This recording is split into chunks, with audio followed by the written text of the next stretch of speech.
distinguished guests, delegates, celebs, friends, ladies and gentlemen, to the red carpet evening among the stars. My name is Makeda, and I'll be your DJ for the evening. Please join me in, oh, thank you very much. Please join me in giving a very, very, very warm welcome to Oying Rimon, Director of the Bill and Melinda Gates Institute for Population and Reproductive Health.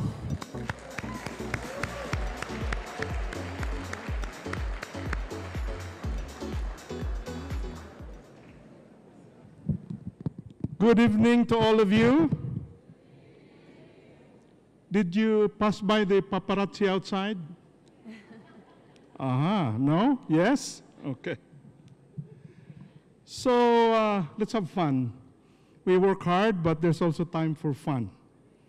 I would like to welcome you to the Night of the Stars, and also the night in which we're going to confer the Lifetime Achievement Awards to some of the most prominent people in our business.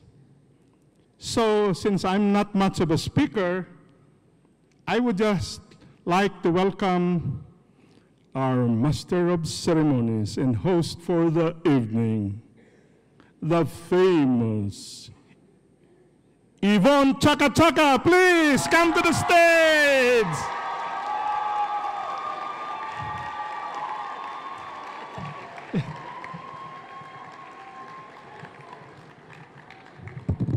Hello, Rwanda. How are you? Are you all right? Well, thank you very much, and a very good evening to everyone. It's amazing that we even have young people today. Give yourselves a big round of applause. Well, thank you to the organizers of this function. Thank you to the Ministry of Health. Thank you to the government of Rwanda. Thank you to PSI. Thank you to the Gates. Thank you to everyone who's just made it possible. What is nice is that we all know family planning. We talk about it, but do we walk the talk? What is good is that the very same young people that we want to teach them about family planning are here. So we're not going to cut your hair without you. We're going to cut your hair whilst you're here. Thank you for that. Thank you for including young people. What is family planning? What is family planning? Joy. Choice. What is family planning? I can't hear. Whatever you've learned in the past 2 days, I'm sure you're going to take it back to your constituency. We want to make sure that our girls and our women can choose when to fall pregnant. How many children should they have? But we can't talk about girls' issues without talking about boys. So that's why we even have boys here today, because we need to start walking the talk. And family planning is not all about women. It's not all about girls. It's about us. It's about everybody. So to organizers of this function, we want to say thank you very much for doing this, because you can imagine, once we know how many children we want to have, it's going to be good for the community. We're going to make sure that these children are not suffering, because we've decided to plan the family. And for young people, you need a choice. So to the organizers of this function, I want to say thank you very much. And when you go back to your constituencies, this is what you say. Summertime,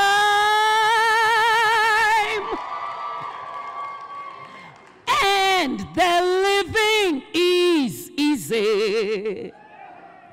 Fish are jumping, and the cotton is high. Your daddy's rich, and your ma is good looking. So hush, little baby, don't you cry. So hush, little baby,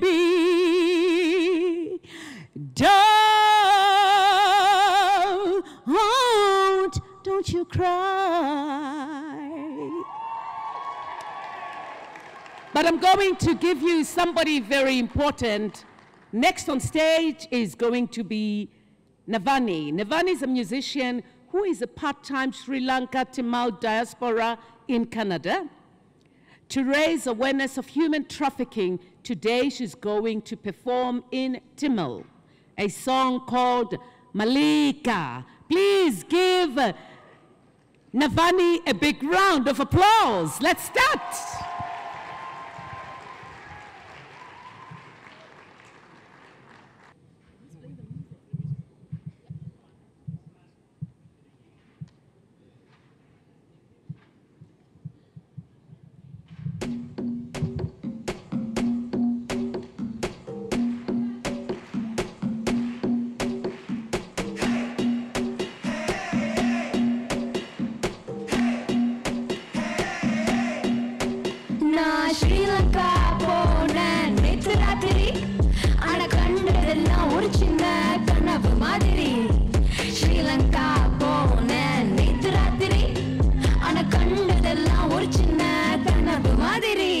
ஒரு சின்ன பிள்ளை ரோட்டில விளையாடுது என் கார கண்டு பின்னால ஓடி வருகுது ஒரு சின்ன பிள்ளை ரோட்டில விளையாடுது என் கார கண்டு பின்னால ஓடி வருகுது அவ உடம்புல எண்ணி பார்த்தா ஒரே ஒரு துணி வாய் முழுக்க முத்துமணி அவ கிட்ட போய் பேர் என்ன என கேட்டேன் அவ சொன்னா என் பேரு மல்லி என் அம்மா சரியான ஒல்லி அப்பா தூங்குற சோம்பேறி இந்த வீடு முழுக்க நான் தான் வேலைக்காரி என் பேரு மல்லி என் அம்மா சரியான ஒல்லி அப்பா தூங்குற சோம்பேறி இந்த வீடு முழுக்க நான் தான் வேலைக்காரி என் பேரு மல்லி மல்லி அம்மா சரியான ஒல்லி அப்பா தூங்குற சோம்பேறி இந்த வீடு முழுக்க நான் தான் வேலைக்காரி என் பேரு மல்லி என் அம்மா சரியான ஒல்லி அப்பா தூங்குற சோம்பேறி இந்த வீடு முழுக்க நான் தான் வேலைக்காரி சொக்கி போன அவ பேச்சு கேட்டு கூட்டி போனேன் உடுப்பு வாங்க உடுப்பு வேணாம் காசு கொடு நான் வேலை செய்யறேன் காசு கொடு காசு கொடுத்தா என்ன செய்வ கூட்டி போவியா உன் வீட்டுக்கு காசு கொடுத்தேன் என்ன செஞ்சா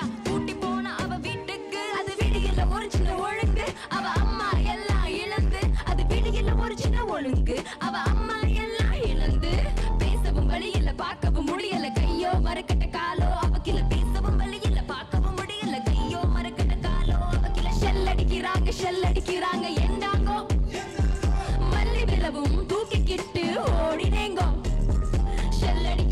ஷெல் அடிக்கிறாங்க எந்தாங்கோ மல்லி விலவும் தூக்கிக்கிட்டு ஓடினேங்கோ கண்ணு முடிச்சு பார்த்தேன் ஆஸ்பத்திரியில குனிஞ்சு பார்த்தா கால் இல்ல அணைக்க கூட கை இல்ல இத கேக்குறதுக்கு யாரும் இல்ல முடிச்சு பார்த்தேன் ஆஸ்பத்திரியில குனிஞ்சு பார்த்தா கால் இல்ல அணைக்க கூட கை இல்ல இத கேக்குறதுக்கு நாரி இல்ல அதுகிட்டு வந்தேன் வெளியில கண்ணு முடிச்சு பார்த்தா கட்டில நான் கண்டதொன்னும் கனவுல நான் கண்டதெல்லாம் கனவுல நான் அழுதுகிட்டு வந்தேன் வெளியில கண்ணு முடிச்சு பார்த்தா கட்டில கண்டதொன்னும் கனவுல நான் கண்டதெல்லாம் கனவுல அவள் போல எத்தனை மல்லி அவள் போல எத்தனை மல்லி அவள் போல எத்தனை மல்லி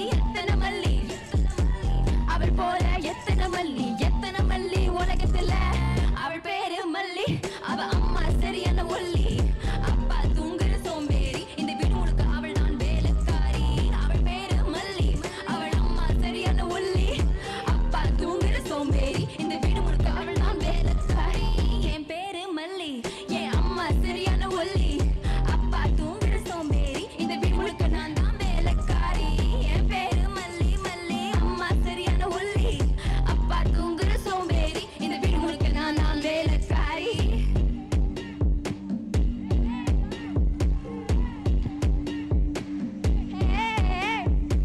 அவள் போல எத்தனை மல்லி அவள் போல எத்தனை மல்லி அவள் போல எத்தனை மல்லி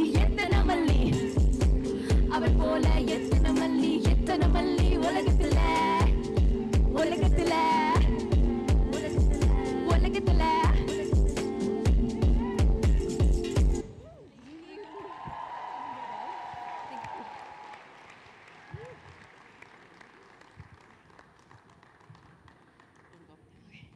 A big round of applause, ladies and gentlemen, for Navani.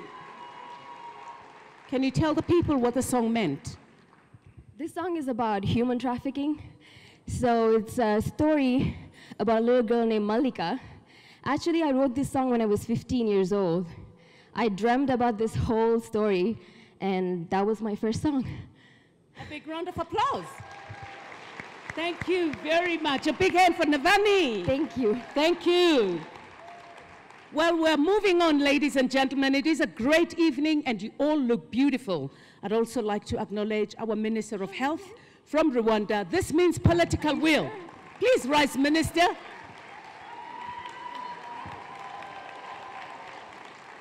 This really means commitment, and political will. Thank you for being part of this, and thank you for supporting family planning. It's very important. We know Rwanda has done such a great job. Thank you. Ladies and gentlemen, we're moving right ahead with our program, and next on line, I'd like to call Mr. Carl Hoffman, PSI President and CEO. Again, a big hand. This is what he's coming to do for us. This is what he's coming to do for us. He's going to talk to us or give an award or awards.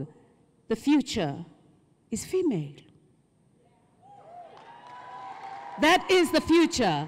The future is female because women are strong. Women of Africa particularly are very strong. Oh yes. And women are an ocean, nurturing and strong. And all of us here tonight, we are men. But some of us who bring life into this world are well-organized men, women. Thank you. Thank you so much, Yvonne. Chaka chaka. Your Excellency, Excellencies, friends, ladies and gentlemen, thank you so much for being here this evening. It's going to be a great night. I'm delighted, as Yvonne said, to be able to present the first, but certainly not the last, Future is Female Award. Now this award is designed to recognize the commitment of time and resources and intellect on the part of someone who wants to ensure that every girl and woman has the agency to decide her future. And that's what we're all here about. The first recipient of this award is just such a leader. And I'm excited to present this award to her because I've seen her leadership and the work that she's doing in this regard up close. Jess Jacobs is an actress, a speaker, an advocate. She's brave, she's strong. She's a member of PSI's philanthropy arm, the Maverick Collective. She's the co-founder of a woman-led production company based in New York called Invisible Pictures, whose mission is to work in film and television, documentaries, and with digital content, all focusing on ways for the invisible to tell their stories. And in a process that I would call sort of creative co-creation, she involves the people whose stories are being told right from the outset, both in front of the camera and behind the camera, in pre-production and in post-production, to ensure that they are driving their own stories. In her Maverick Collective work, Jess uses innovative, user-centered design approaches in Côte d'Ivoire to ensure that programs there to increase access to contraception for adolescents are built by la jeunesse ivoirienne for la jeunesse ivoirienne, with them inside the process from the very beginning and from start to finish to ensure that these programs will last. So her philanthropic leadership builds programs that are models of dignity, effectiveness, and equity. And for all of these reasons and so many more, please join me in recognizing Jess Jacobs, the winner of the first Future is Female Award.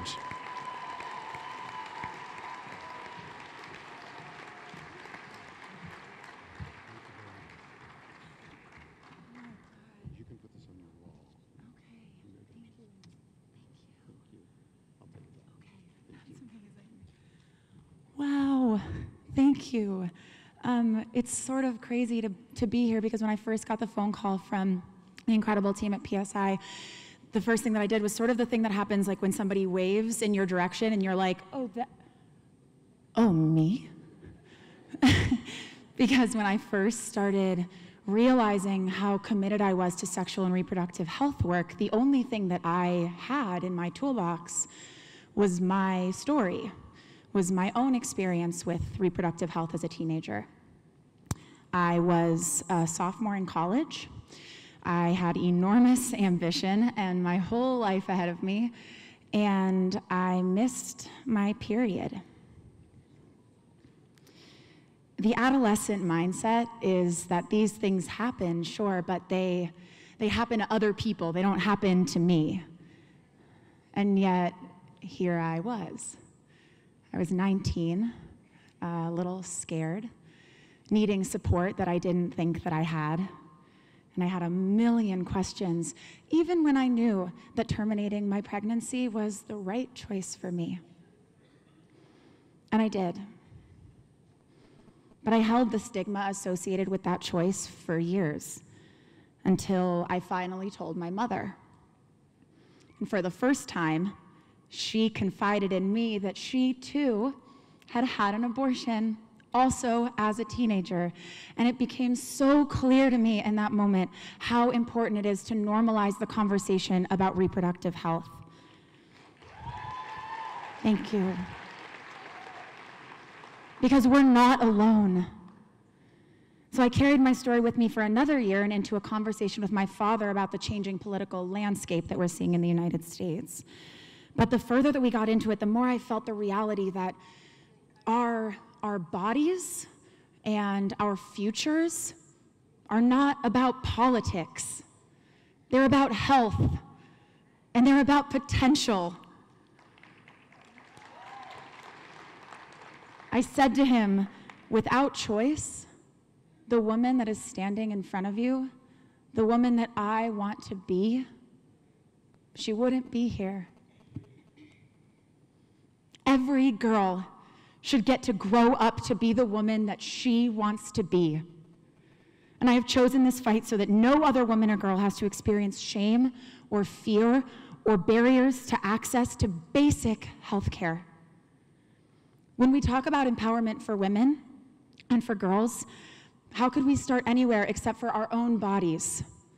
And when we talk about coming together to change the world, how could we start anywhere except for with women and girls? So I spent my career, as Carl said, working in Hollywood, and I'm still doing so. But it felt so far away from sexual and reproductive health. And in so many obvious ways it is, but day by day, I realized that the change that we're working towards is surprisingly similar both in the entertainment and in the development spaces. It's an open ear.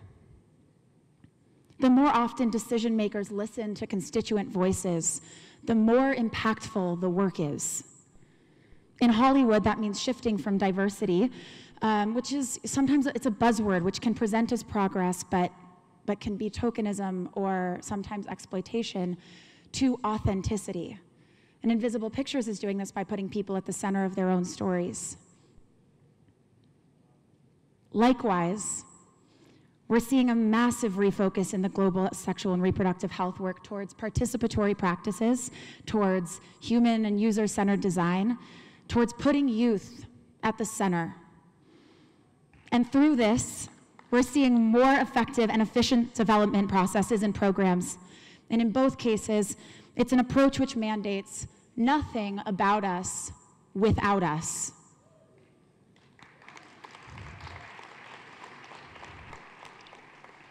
In Côte d'Ivoire, where the project that I'm working on with Population Services International and the Maverick Collective is piloting, the us is young Ivorian women aged 15 to 24. And not only is the project not being formulated without them, but they are truly, truly driving the charge.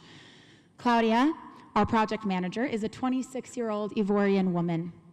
The peer leaders, Esther, Bintu, and a number of others, who are all running the prototyping, are the age group of the girls that we're reaching. The girls themselves are shaping the program every day through their participation and their feedback. This award is about them.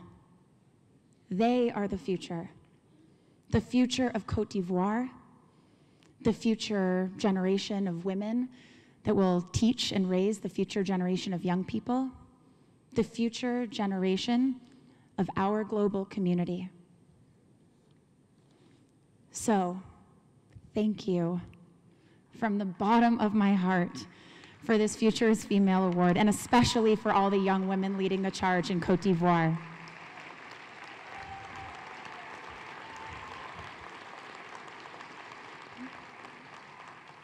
In the United States, when we say the future is female, what we're talking about is an intersectional feminism. It's an elevation of female and feminine leadership to balance the surplus of male leadership that we're seeing around our world today. And I'm not talking about vaginas. I'm talking about approach. Listening instead of talking. Sharing instead of owning. And collaborating instead of competing.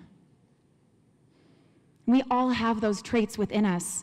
They don't just belong to women identifying people. And we can all lean into our feminine side a little bit more these days, I think.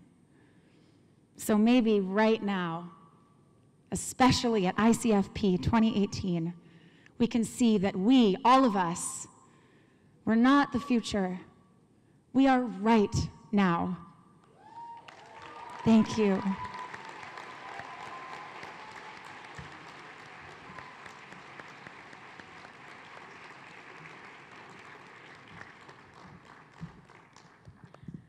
Another big round of applause for Jess, ladies and gentlemen.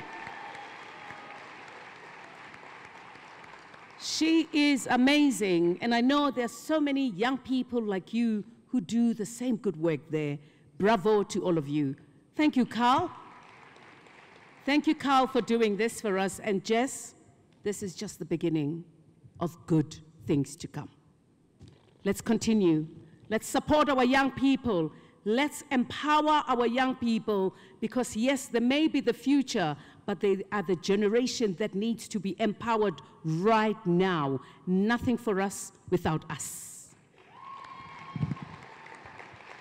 Next in line, ladies and gentlemen, I'm just so happy that, you know, the organizers of this conference are getting young people involved, and young people are going to entertain you all the way this evening. It's just amazing. We've seen Navani, and now we've got another incredible young person. Her name is Avril. Avril is a musician from Kenya, East Africa. Yes, come. Her passion is about women empowerment. She does lots of advocacy through her music, and she's going to perform for you tonight. Ladies and gentlemen, a big hand for the beautiful Avril, all the way from Kenya, Nairobi.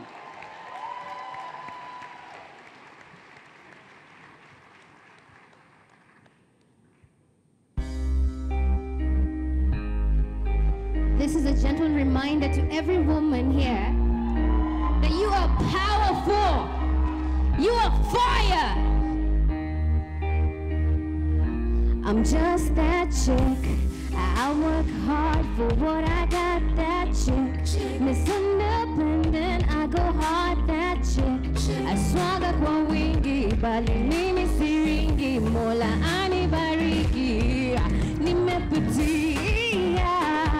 Nimepitia kufikia.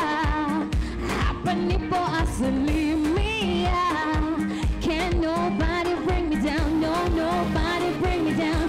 Say you let, when you let, when you let, when you let. Tell baby mama handling hers be la drama. Tell boss lady handling hers kamakawa. All around the world, to each and every girl, handling us like a boss. Kama umepitia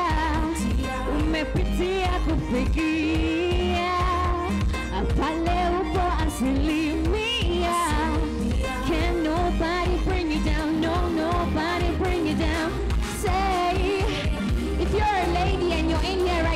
hear you say you let them. You let. Say you let. You let. Can no one hold you down? Believe in who you are. Lohis mama imara utakachong supa ufanya.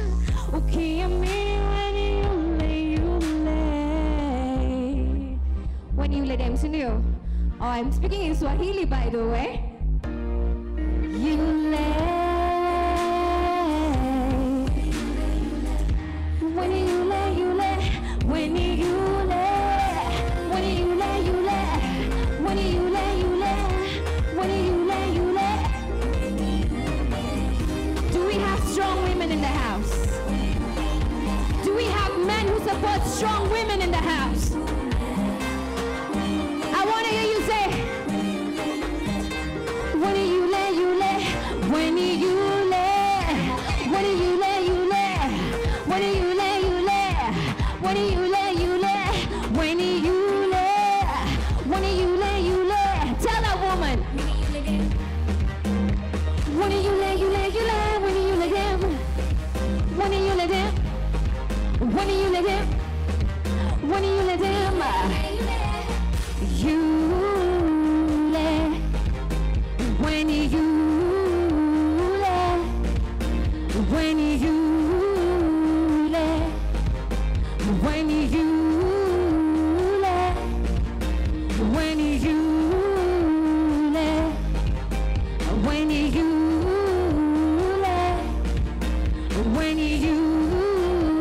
let, when you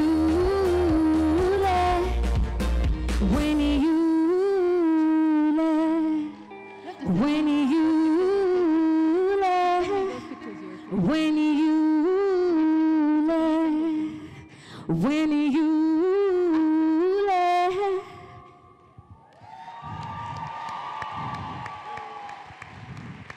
Do we have any East Africans in the house? Tumekuja chokoza. Usidhani umepata nafasi. Oh, tumekuja chokoza. Usidhani umepata nafasi. Wewe Charlie, usione mimi ni chipsi fungawe. When I smile at you, don't mean I want to spend the night with you. When I dance with you, don't mean I want to get freaky with you. Ati twende nyumbani. We Charlie, hebu wacha valawe. Mini skati ni urembo tazama lakini songawe. Songa mbali, don't you see that you are bugging me? I've got my own, my job, my cash. ETC, tafadhali nipe heshima yangu way. Hey, what's up, my good people? This is your girl Avril from the 254 Kenya. Thank you so much, and that's my time.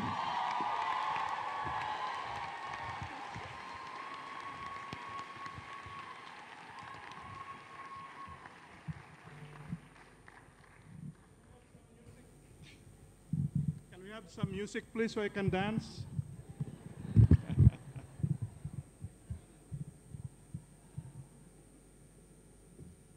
So even as we're having fun, we can also celebrate tonight.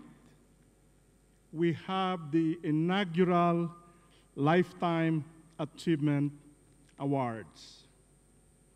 The Lifetime Achievement Award acknowledges the significant commitments and accomplishments the honorees have made to family planning throughout their lives.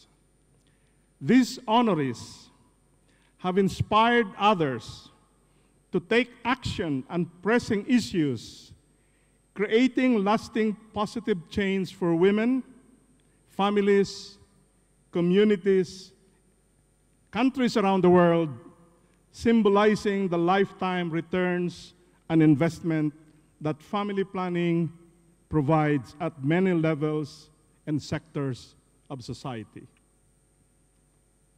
I am pleased to present the Lifetime Achievement Awards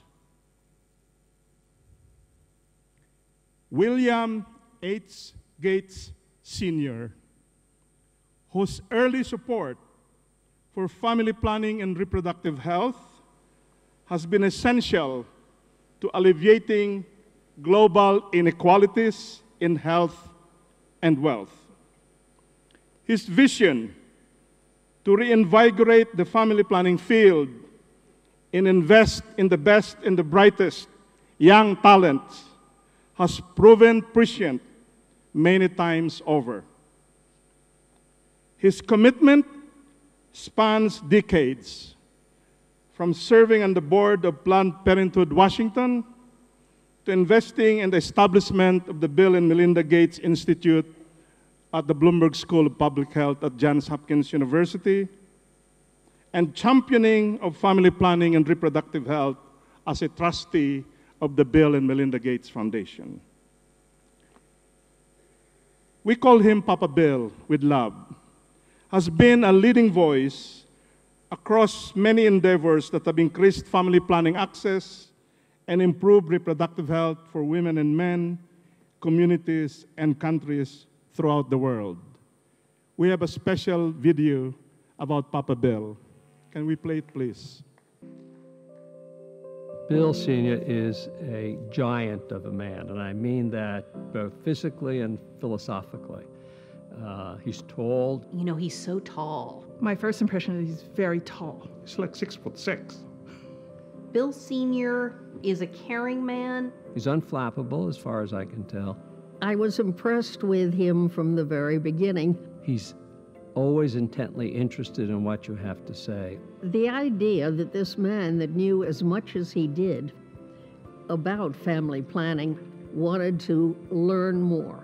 Not every man is comfortable talking about reproductive health, and especially not then. He dug in and did it. He was fearless. More than 20 years ago, Bill Sr. visited Johns Hopkins, this school. Papa Gates, as we all then called him, had been asked to prepare and set up a foundation. She finally convinced him after a number of discussions to come visit the school. He came, stayed in my home, and I was able to take him in each day to meet the students, the faculty, the dean, to talk about all the possibilities. Bill absolutely fell in love with the students. He could see the passion, the devotion they had to both found, strengthen, lead reproductive health programs. We were very excited to meet him, and particularly his inquiry and his interest in knowing how can we really help these countries to moving forward and improving women's health. I was struck by how humble he was, his simplicity, and that he was such a great listener. He was truly interested, and that stayed with me. He paid very, very close attention to what they told him, and so the students loved it, of course. The day he got back, he sent me the first check. It was for $2.2 million. A $2 million grant to plan out the Institute, another $20 million to support the first 5 years of the Institute, followed by a $40 million grant to be used going forward. We decided to invest in universities in developing countries to replicate the population reproductive health training that was going on here at Hopkins. So it became the Bill and Melinda Gates Institute for Population and Reproductive Health. And that's how it all began. He told me that one of the reasons he was inspired to do this work was that he had a sister who passed away, and he felt that she didn't get the opportunities in her life that she should have. This was apparently a very smart woman, very intellectual, and that she wasn't allowed to go on to complete her education. And he felt that that shouldn't happen to any woman, and he was passionate about making that not be true in the future. He just exuded concern and interest and commitment for this program. I believe that the legacy he will leave behind is bigger than anyone can actually document or calculate. I believe that what his money has done through the Gates Institute has touched many lives. You know, his dream that no woman should be curtailed the way his sister was, he largely got a lot of that done. I like to think that our Gates Institute is a powerful force for good in the developing world. I know it is a force for good to those people that it touches, and I think that he should be very, very proud of that. Brilliance is not enough, okay? There are many brilliant people in this world, but humility, a sense of humor, and that sense of preparedness, that's not easy to find in a person. I'd say he exudes integrity. He exudes integrity. When Bill asked a question, it opened your vision. It raised your ideals. It made you think bigger, not smaller. And I've always loved him for that. He's a terrific guy.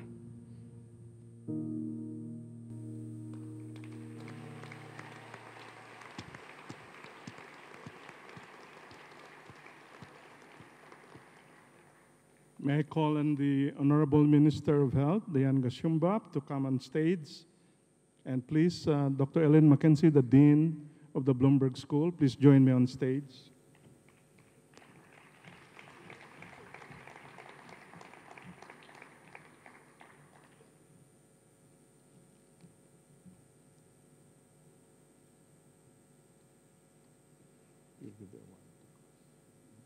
May I call on Dr. Chris Elias, the President of the Bill and Melinda Gates Foundation, to receive the award on behalf of Papa Bill.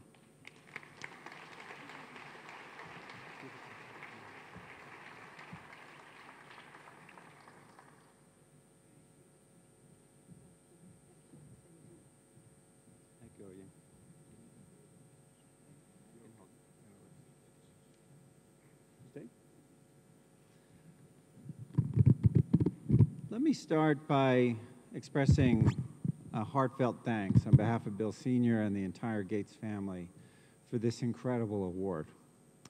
It's really an honor for me to be here this evening to receive it on his behalf. I have lunch with Bill Sr. every couple of months, and I'll be sure to give it to him. And when he and I have those lunches, we often talk about those beginning days. I had, in 1998, about the time he was beginning the funding for the Gates Institute, I was working with the Population Council in Bangkok, and I had the honor of hosting him on what was one of his first field visits to Thailand, where we went out into villages and we talked to people who were receiving some of the benefits of some of the first grants of the Bill and Melinda Gates Foundation. And you know, what you heard in the video is true, has been true throughout his life. He's now in his mid-90s. The caring, the humility, the humor, the laughing with the children, and asking some of the most incisive questions, and listening hard, and using that to advise Bill and Melinda on their philanthropy. I think it's helped shape their understanding. It's not an accident that some of the first grants of the Bill and Melinda Gates Foundation were in the area of family planning, reproductive health. That's expanded to a vast array of other topics, but at the same time, we've never lost that core commitment. I think it's greatly influenced Melinda's personal efforts to put family planning back on the top of the agenda, beginning in 2012 with the London Summit of Family Planning, and continuing as the principal thing she uses her time, energy, and voice to advocate for today. I think Bill would have loved to be here to feel the energy of this conference. Several people mentioned how tall he was. One of the interesting things about tall people is that they force you to build higher ceilings and bigger spaces that bring other people together. And I think Bill would be particularly excited to see all the young people at this international conference on family planning. He'd love to be here. I'll tell him all about it. And just thank you again for such an honor for him and for the entire Gates family. Thank you.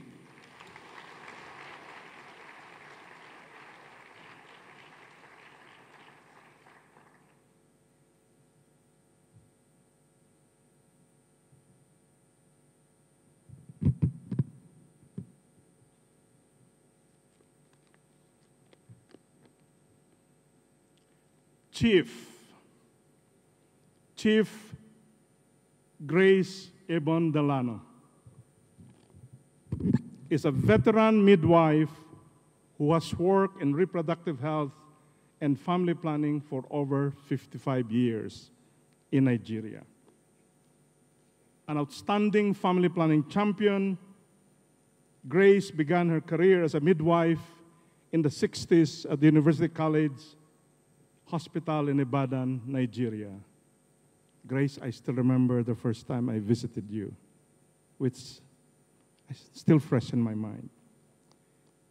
Grace co-founded the Association for Reproductive and Family Health with Professor O.A. Ladipo, expanding access to family planning in Nigeria and West Africa. Grace is the author and co-author of several family planning textbooks, including the first family planning textbook written in 3 Nigerian languages.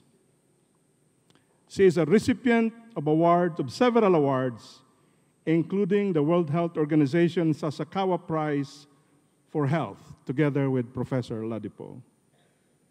Grace has an honorary Doctor of Philosophy degree from Columbia University for her exemplary work in community development. So I guess, Grace, I should call you Chief Dr. Grace Delano now. But something I just learned today. It is also Grace's 83rd birthday. Can we sing happy birthday to Grace, please? Happy birthday to you. Happy birthday to you, Grace. Yeah. Happy birthday to you. Yeah. Day to you.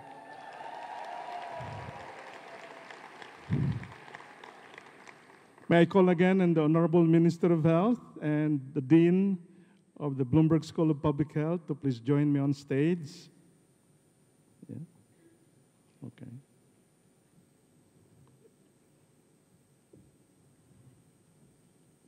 Grace, please join us on stage.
Grace, you for your remarks.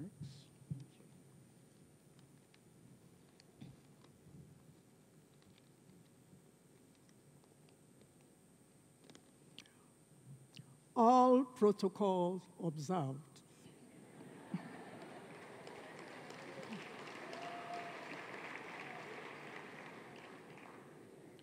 I must say I feel highly honored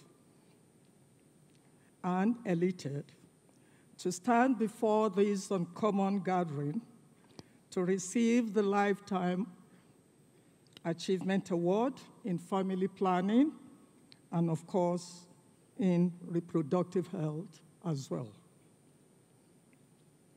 I am extremely grateful to God, the organizers of this event, and those who are actually behind this conferment that this is happening in my lifetime, for I am here in person to receive this award.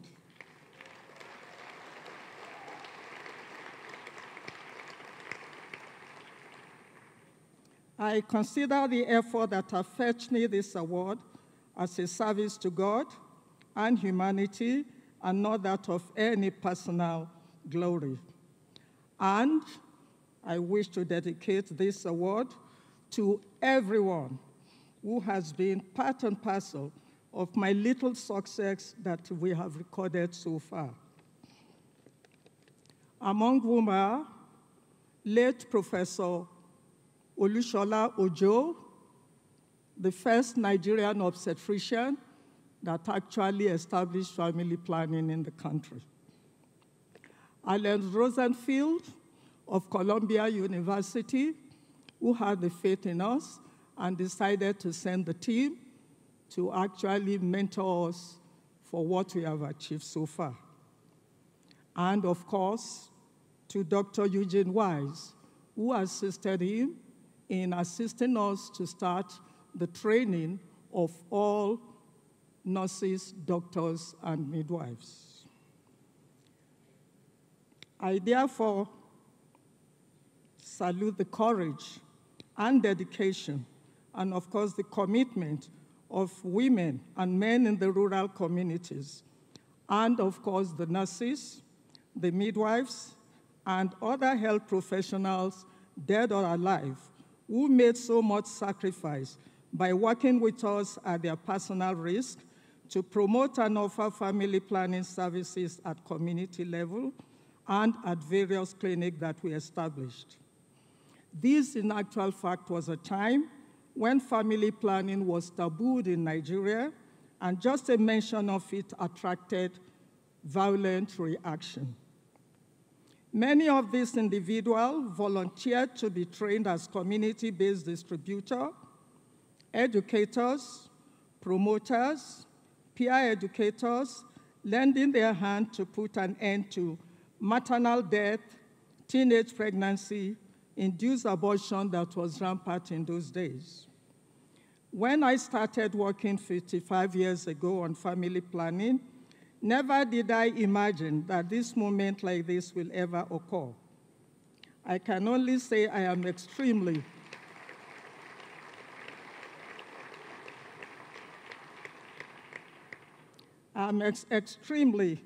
grateful to this recognition and award. I must sincerely acknowledge the investment of various individuals, international organizations, too numerous to mention, in our capacity from that time up to the little beginning that we are now having. And when I say little beginning, that is before family planning really gained momentum in Nigeria and Africa. Their belief in us, backed up by financial, material, technical support, enabled us to make the little contribution we've made over this time. The cycle of enabling environment for me will not be complete without the mention of my family, and most importantly, my husband, the Chief Justice Delano, a retired, who gave me 200% support in dedicating the most part of my life and marriage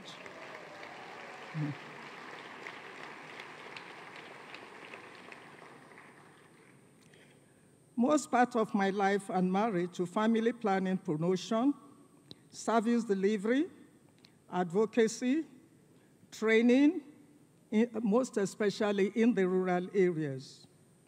I will want to appreciate my daughter, Yejide Wise, who is here with me tonight, my daughter-in-law, and of course my granddaughter as well, who are here to see me receive the award.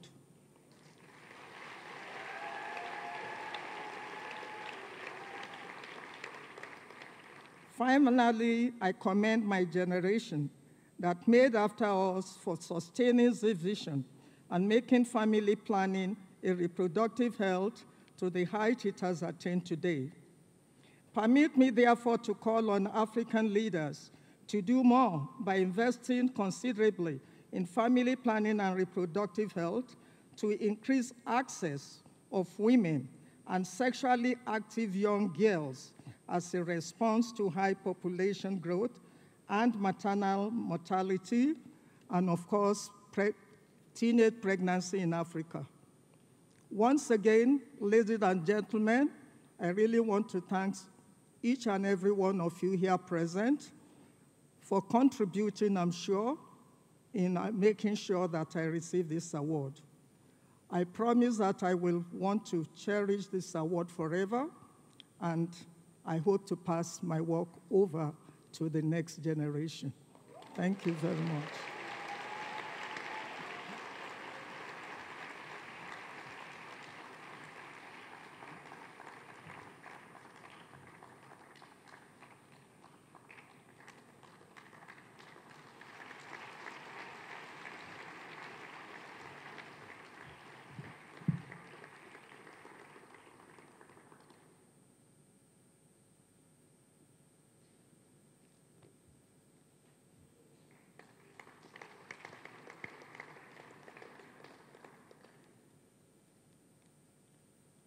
Professor Dr. Oladapo A. Ladipo is a renowned obstetrician and gynecologist who has dedicated over 40 years of his life to improving access to quality family planning. He was the past president of the African Federation of Obstetrics and Gynecology, a member of IPPF's International Medical Advisory Panel, a faculty in the Obstetrics and Gynecology Department at the University College Hospital in Ibadan, Nigeria. He is the Executive Secretary and Program Director for South-South Cooperation in Reproductive Health.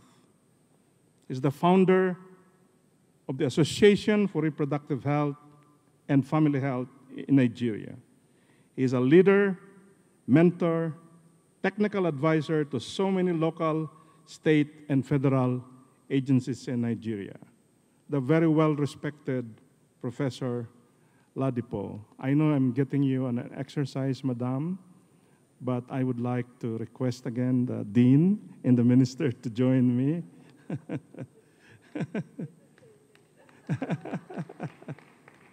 Yeah. You can get angry at me later on, okay? Yeah. Yeah. May I call on Professor Ladipo to please?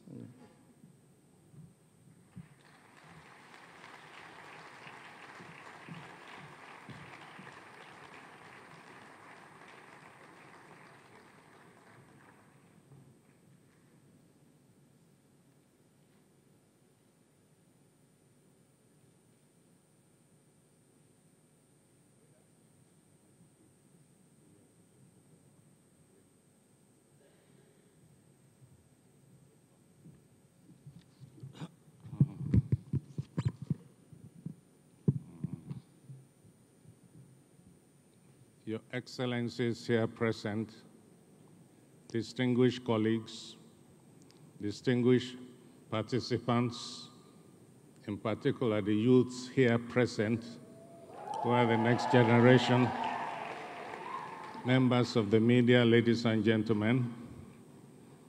Let me start by quoting the words of Eleanor Roosevelt. The future belongs to those who believe in the beauty of their dream. And this award is indeed fulfillment of my dream. And I'm highly humbled and deeply honored to join the list of inaugural recipients of the Lifetime Achievement Award in Family Planning and Reproductive Health.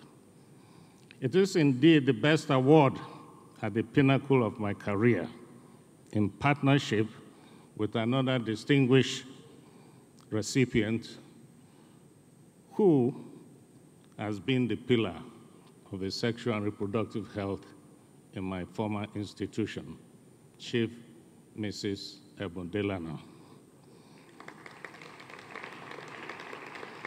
Despite her age, she is still glowing and energetic with the appellation of Sweet 16.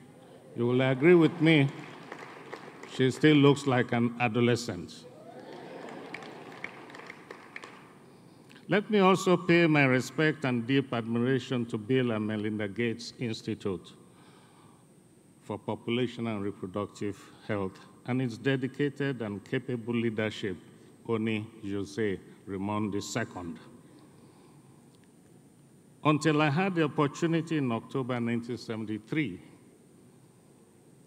to be the Foundation JPIGO trainee in advanced technology for fertility management, my family planning experience in the United Kingdom, where I trained and specialized in OBGYN, was limited to prescribing the pill when requested for by the clients, postpartum or interval sterilization using keyhole surgery. I wish I had patented that keyhole at that time. Perhaps I would have earned a lot of money instead of the mini lab that's followed. Occasionally, I attended vasectomy sessions, largely because of the free pint of beer provided by the urologist at the end of each session. Following JPIGO training, I had the opportunity of visiting International Fertility Research Program, now FHI 360, and IPAS in Chapel Hill, North Carolina. As a young gynecologist, my exposure at that time changed my research interest from rhesus isomerization, which was topical at that time, but I changed to sexual and reproductive health because of the appalling reproductive biodata in Nigeria and elsewhere in Africa. When I returned home, in partnership with late Professor Ojo and Mrs. Delano, I changed the tunes of the department, which at that time was purely just provision of condoms, M211 intrauterine coil device, many of you may not know it, Dacron shield, that fell into disrepute, and coldoscopic sterilization. I introduced through JPIGO laparoscopic procedures. I also introduced third-generation contraceptive pill. I also introduced the implants to Nigeria and elsewhere in Africa. But most importantly, the most important technology of that decade was the common syringe, which was used not just for therapeutic abortion when medically indicated to save the mother's life, but also to manage incomplete missed abortion and saving many hours of waiting, saved through that simple technology. You prevented post-abortion sepsis, you prevented the need for blood transfusion, and also early discharge from the hospital. I must say, with the collaboration of Mrs. Delano and the so-called pink girls, her staff, who wore pink dress, all these technologies were immediately introduced. Our focus was largely to build capacity of doctors and nurses. Secondly, to do research, being a university institution, research into new technologies, and of course, strategic advocacy at local, federal, and state level. Family planning was a taboo nationally in the 70s in Nigeria, as the nation was strongly pronatalist, fueled by the end of the Biafra War and strong economy due to the black gold oil. I remember 72, 73, it was announced that we had $3 billion in excess, and the government did not know what to do with it. Virtually in every region, traditional barriers were palpable with strong pronatalist culture. And because of that, there was also the strong argument in favor of investment in infertility management, because people felt that infertility was their problem. And for those entering these movements, please listen to your population. You should not impose or coerce family planning. We listen to them.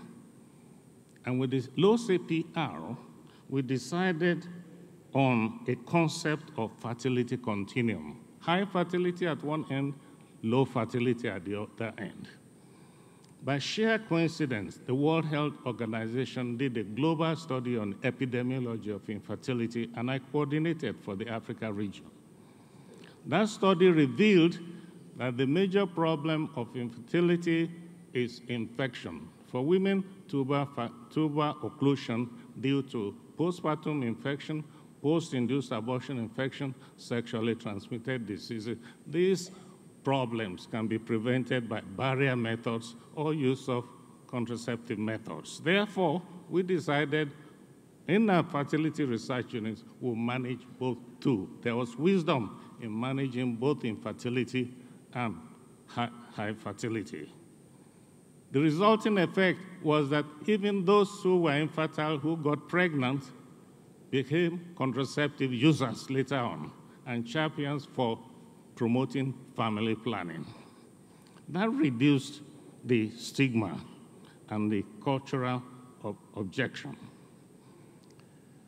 I must also say that today, however, with pride, with our joint efforts, we have been able to improve health literacy about family planning.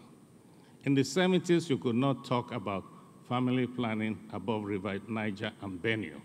Today, we can clearly discuss family planning openly. It is even now, today, no more birth spacing. You talk about family planning and population management. This is because of the investment that we had put into it. Today, there are compelling evidences and investment in family planning is the key to achieving sustainable development goals. Family planning encompasses services, policies, information, attitudes, practices, and commodities that give women and men, couples, and adolescents the ability to avoid unintended pregnancy and choose whether and or when to have a child. Without any doubt, family planning is a cross-sectional intervention that can hasten progress across the 5 SDGs themes: people, planet, prosperity, peace, and partnership. Without any doubt, voluntary family planning brings transformational benefits to women: reduce mortality, morbidity, reduce infant mortality, etc., etc. There are benefits to the family, communities, and countries as well. And we must certainly improve access to quality family planning services. Any family that fails to plan the family size also fails in general. And for many of those who do not plan their family, the legacy and the only legacy they have for their children is poverty, regrettably. Currently, the fastest population growth is in Africa, in particular Nigeria, that has an estimated youthful population of about 198 million. The adverse effect of this unchecked population growth is palpable everywhere, as evidenced by the level of poverty, huge number of unemployment, resulting in insurgencies, radicalism, and migration to Europe and elsewhere in the world, despite the risk involved in those migration efforts. Many have died. Despite considerable progress in national policies, quality family planning, and reproductive health services, many women are still disadvantaged due to traditional, cultural, and inadequate distribution of service delivery points and inadequate number of trained personnel, as well as shortages of commodities. Therefore, we need to rethink, apart from government commitment and a favorable policy environment now, there's need for us to generate new champions, as many of us are aging and will not be functional in the next several decades. Ladies and gentlemen, in Africa, there is a concept known as Ubuntu, U-B-U-N-T-U, Ubuntu, the profound sense that we are human only through the humanity of others. that if we are to accomplish anything in this world, it will be due to the work and achievements of others. I like to see all of us working together in partnership. Partnership to harness innovative events across generations. Partnership between donors. Partnership between institutions involved in contraceptive technology development. Partnerships with the youth. Partnerships with faith-based organizations. Partnership in particular with the youths. I'm encouraged by the energy and dynamism of over 600 youth at this historic conference. Youth indeed are the future of our world. Ladies and gentlemen, as we're handing over the baton, I like to look through the crystal ball and say with confidence and optimism that I would like to see a world of adolescent girls and women empowered and indeed in decision-making process that affect governance, their health, and well-being. I like to see women enjoy the same respect throughout their lifetime, and culturally womanhood is acknowledged and protected. I like to see women enjoy the same rights as men and never again subjected to harmful practices such as child marriage, genital mutilation, gender-based violence, and rape. I like to see that girl child has equal education opportunities, preferably free and compulsory to secondary school level. I like to see women will not risk their life because of unwanted, unplanned pregnancy. I would like to see women have access to universal health care, including availability of quality family planning. I like to see women will be able to enjoy mutually filling relationship without the risk of STIs. I like a world where maternal mortality is drastically reduced to the barest minimum and that women are not anymore disposable. I like to see a world where VVF will be eradicated and no more a problem faced by young adolescents. I like a world where women have access to new reproductive technologies that not only prevent unwanted pregnancies, but protect them from STIs, and in some cases, provide micronutrients as well. This is the right that women all over the world deserve. With optimism, this is the world I dream for my 5 granddaughters and their peers across the globe. Indeed, a world full of choices and improved sexual and reproductive health.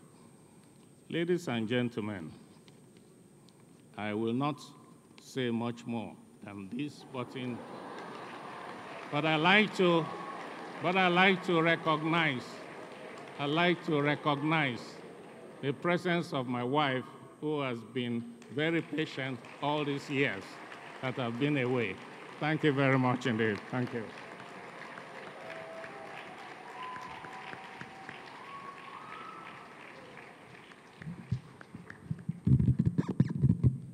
So stay with us. After I call on our next honoree, there will be 2 superstars performing for us.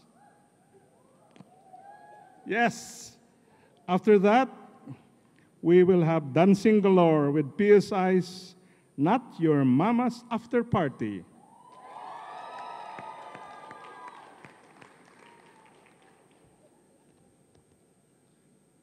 Klaus Brill served as Vice President of Global Healthcare Programs at Bayer AG, Berlin, until he retired early this year.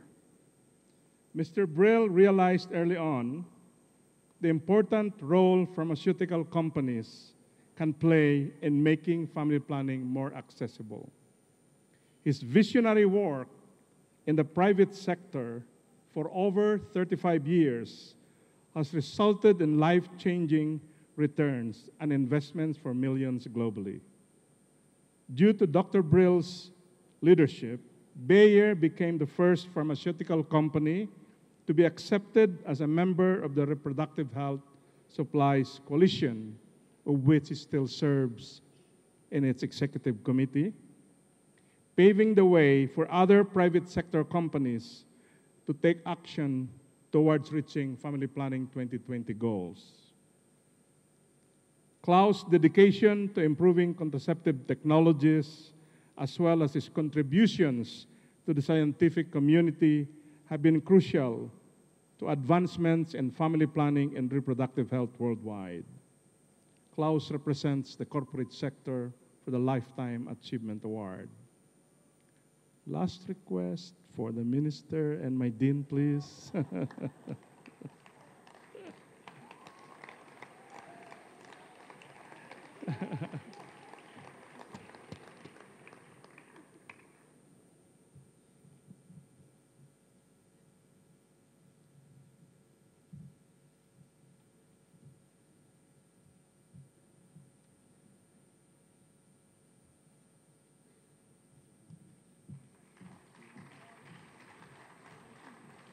It's about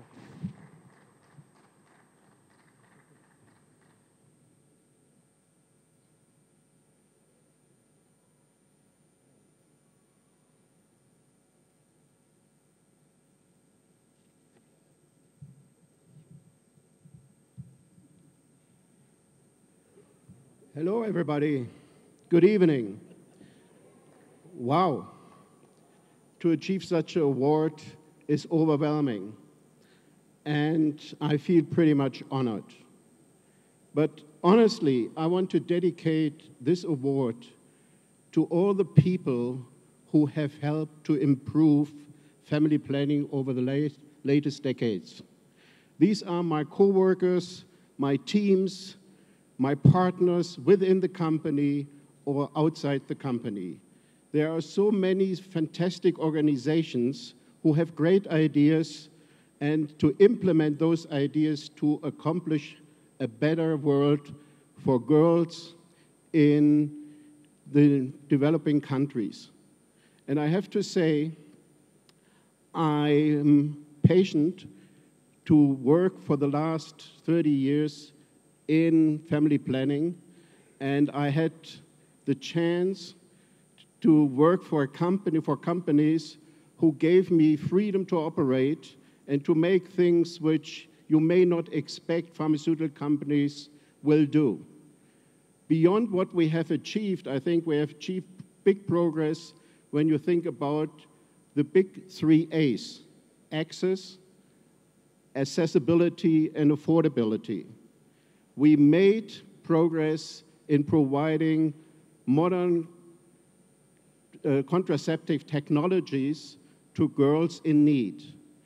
And this is only possible because you guys here in the auditorium and outside who worked on the daily basis with girls and women to explain modern contraceptive technologies to him, that they better understand what is the benefit for them. This is a big achievement, and I want to thank you because you are the great heroes, not me. And what makes the work I have done so exciting is we always thought about how we can give a bigger voice to the youth, because we need them for the future. And we have worked together with ambassadors in a partnership with Women Deliver. And I think it was 2 years ago, Oying gave me a call and said, Klaus, can you imagine that we will have a leadership program for 120 under 40 leaders? And I said yes. And I think Oying was a little bit surprised that I already said yes. And, you know, this is where investment pays off so significantly, because we need the right people to do the right things. And I think this is something we all can achieve. And I hope that 2 other aspects beyond products you keep in mind. And this is all about access to information. This is why Bayer has implemented the World Contraception Day, which is happening on September 20 seconds, so don't forget about that one.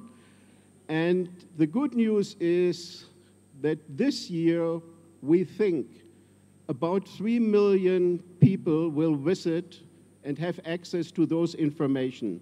This is a big achievement over the last years.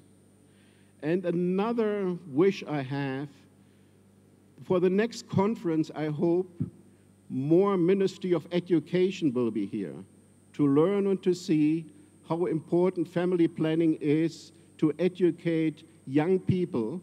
And here I'm talking about young girls, aged 10 or 12 or 14, because they are entering their reproductive life immediately. And they need the knowledge for their own choices. And there is one big number I was surprised with, which I heard yesterday. And the number is all about, do we have any idea how many girls each day entering their reproductive age? It's about 400,000. 400,000 young girls need our help, our support, and our dedication to give them a better world. And I think today it was said, the future is female. I hope there is a little place for men as well. Thank you.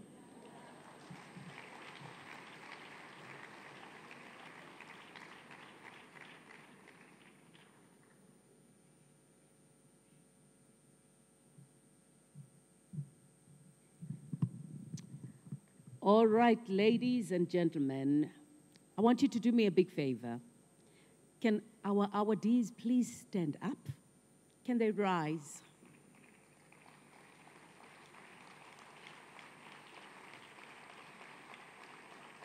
Great. Amazing, amazing. Please do sit down. Can we all rise and give them a standing ovation?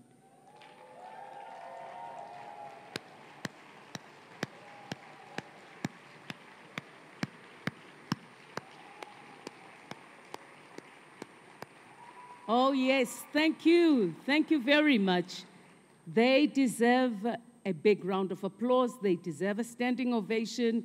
They deserve a thank you, a big thank you to all of us. But I know that you guys are inspired as I am tonight. Are you inspired? Yes, there's a lot of work to be done. But with these guys and with you guys, I see the light at the end of the tunnel.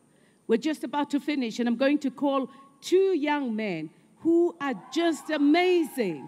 They are amazing. They're great advocates, and they do so much work. I did say we can't do all this work. We can't talk about girls' issues and women's issues without boys. Hey, Katya. I see Katya there. Hello, Katya. Well, ladies and gentlemen, please welcome on stage Otuk and Trevor. A big round of applause. We're going to have fun. We're going to have fun.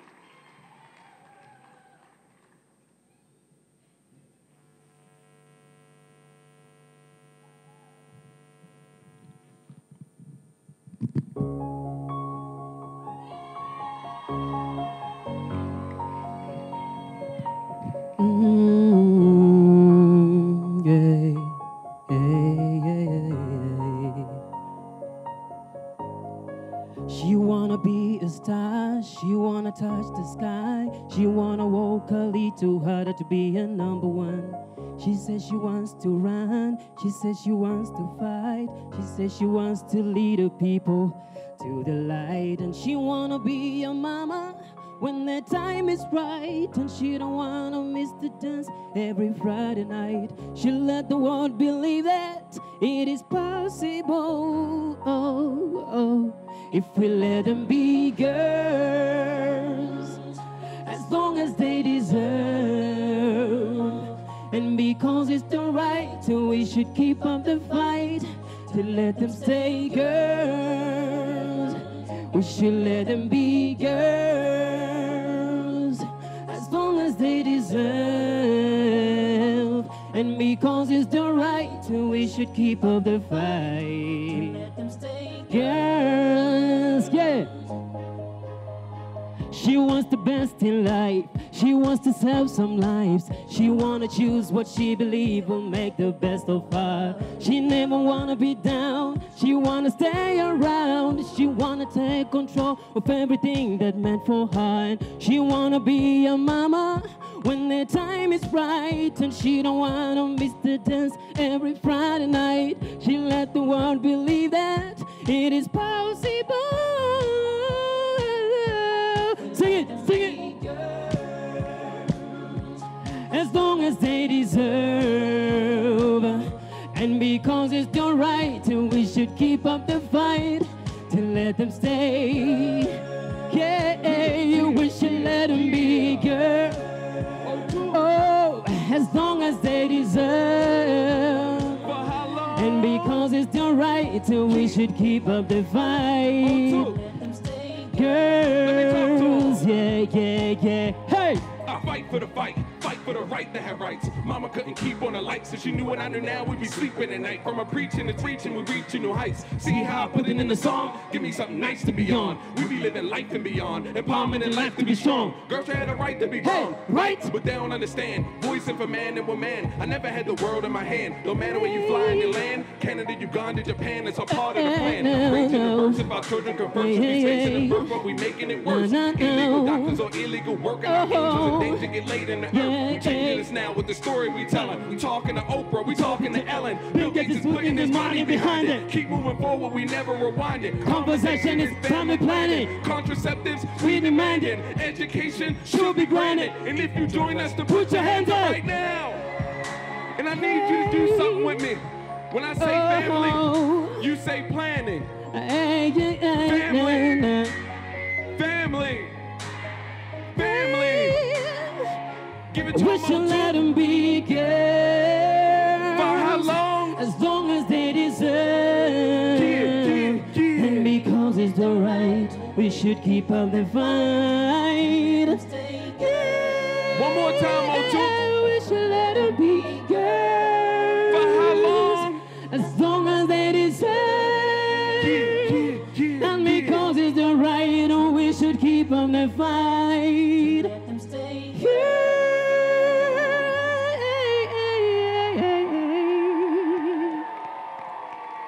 Thank you, thank you. How y'all doing? You enjoying the night? All right, so we're gonna do one more. Right, so this conference is about family planning, but young people are taking the lead, right? So in this song, we the youth people, young people, we're telling adults to quit their jobs and give those jobs to young people. Oying is like, nope. This song is about youth leadership. Woo. And you should come and dance. Come.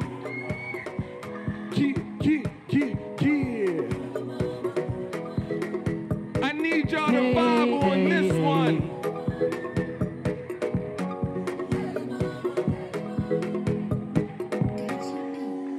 You think I'm too young to be Alicia's. You think I cannot be wise.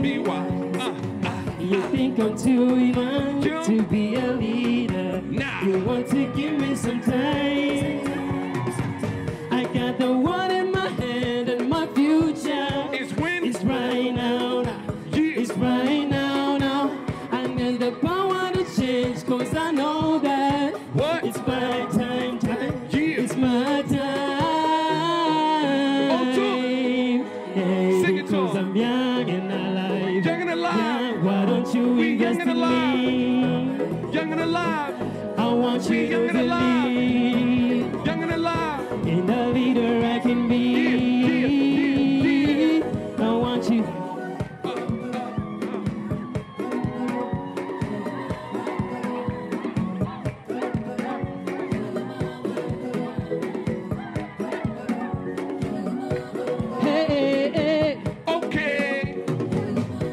For the motherland, Africa. Where would I be without my mother, man?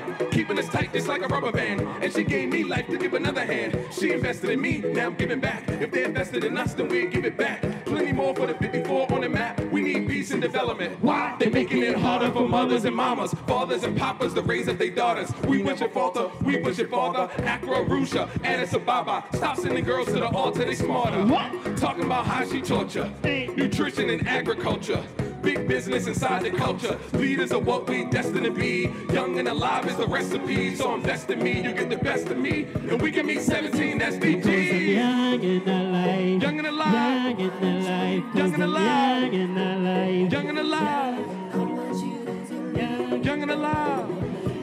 Young and alive. Young and alive. Hey, to believe.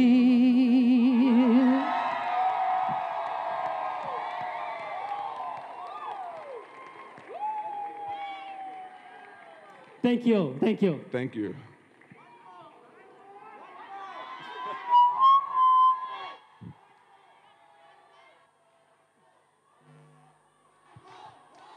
Do you want them to sing another one?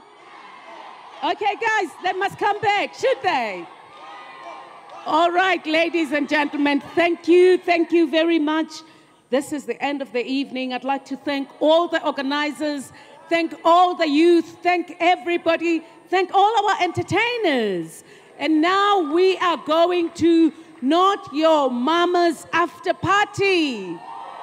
And the bar is opened, so have fun. From me, I want to say, I'm an inspiration, bringing education on gender equalization.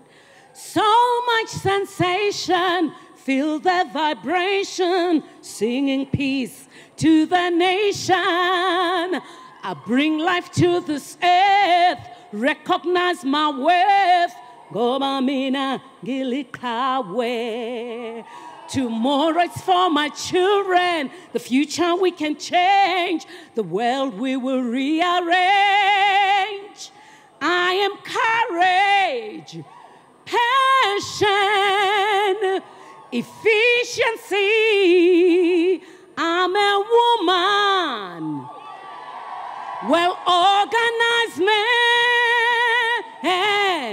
I am different, but equal with a meticulous plan. Let me show you who I am. I'm a woman. Thank you very much. Yes.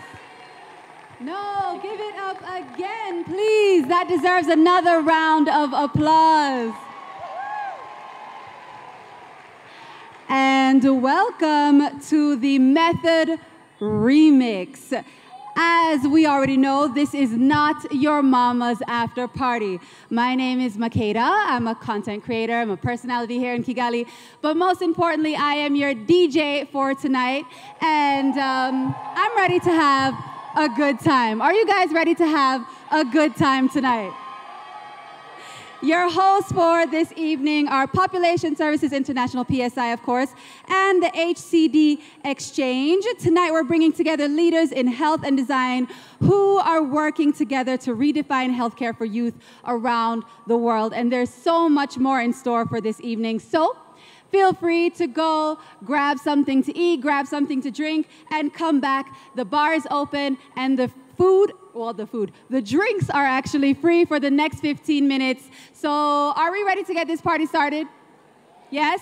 Yes? All right, let's get this party started.